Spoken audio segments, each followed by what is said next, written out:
and the way the economy is, and Connecticut's one of the most expensive places to live. So affordable housing is very important to a lot of people, especially for myself, you know, since family's right here, and I like to be closer to the family.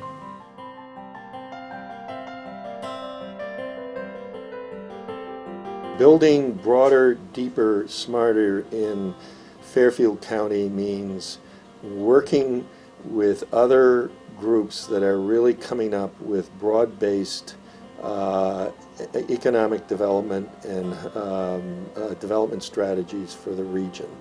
And in particular, I think some of the work that's been going on with Reinventing Stamford and with this regional consortium of communities to look at smart growth strategies, particularly along the rail corridors, where we're going to both focus on housing preservation in areas around transportation nodes, as well as identifying sites that can be assembled for doing new construction housing of all the way from market rate all the way down to affordable and supportive housing.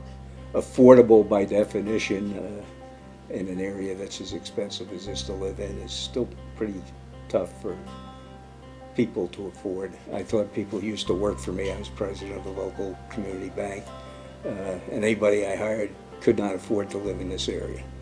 Bought a home in New Canaan, Connecticut in 1969 with my wife. Raised our kids here, but we went through a divorce before the kids had finished high school. And I moved to Norwalk, where I've lived for almost 20 years now. My previous apartment, which was part of a historical district in Norwalk, went up in flames one Saturday morning and destroyed 72 years worth of history. And I was looking for a place to live, and somebody fortunately told me about this particular complex. I came over here, and I've been living here for 2 months now. I arrived here, I was living in the St. Luke's Lifework Shelter.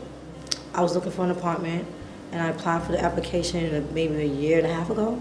And I was so happy to call Friendship Apartment, and my name was up.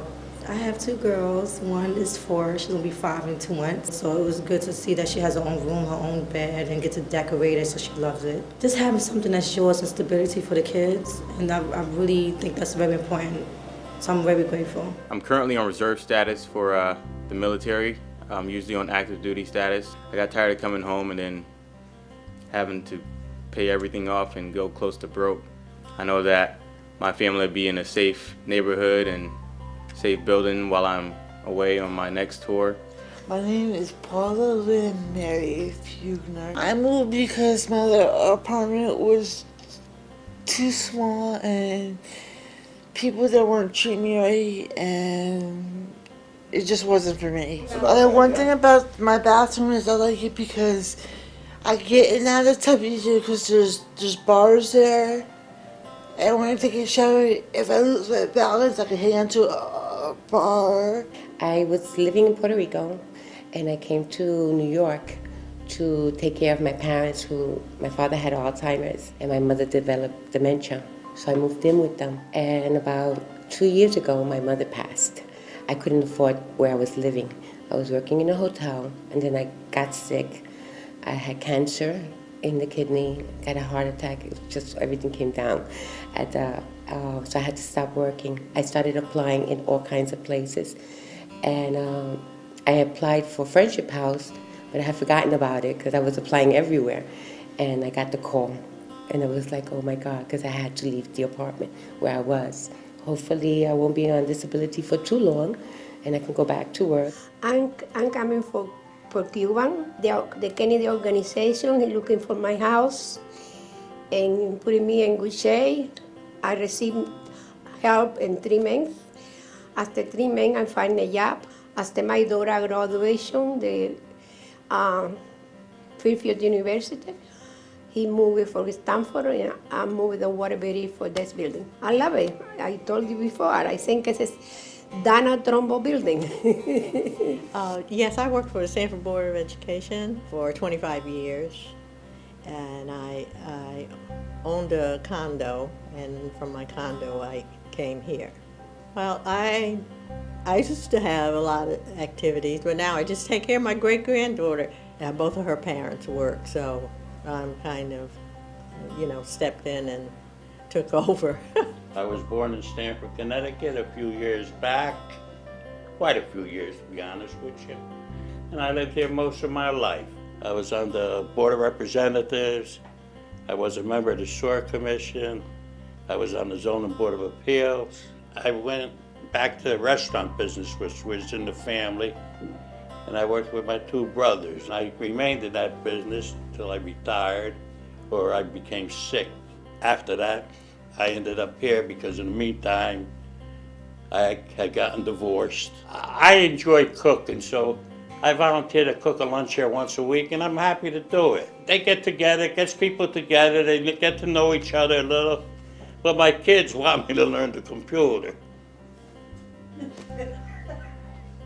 You know what I mean?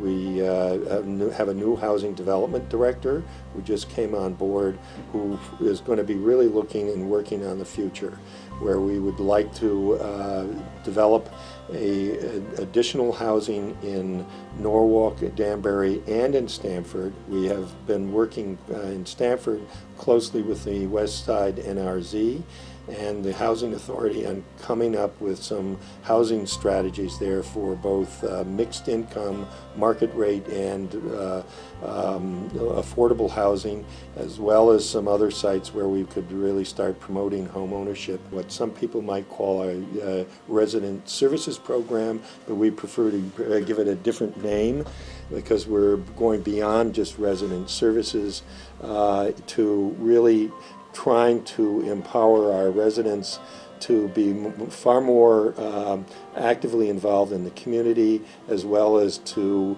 move up the economic ladder and working with organizations like CTE and other social service providers in the city on various kinds of things that would really enable the tenants to get the education and the other resources that they really need to move up the economic ladder. The affordable housing has made a big difference in my life.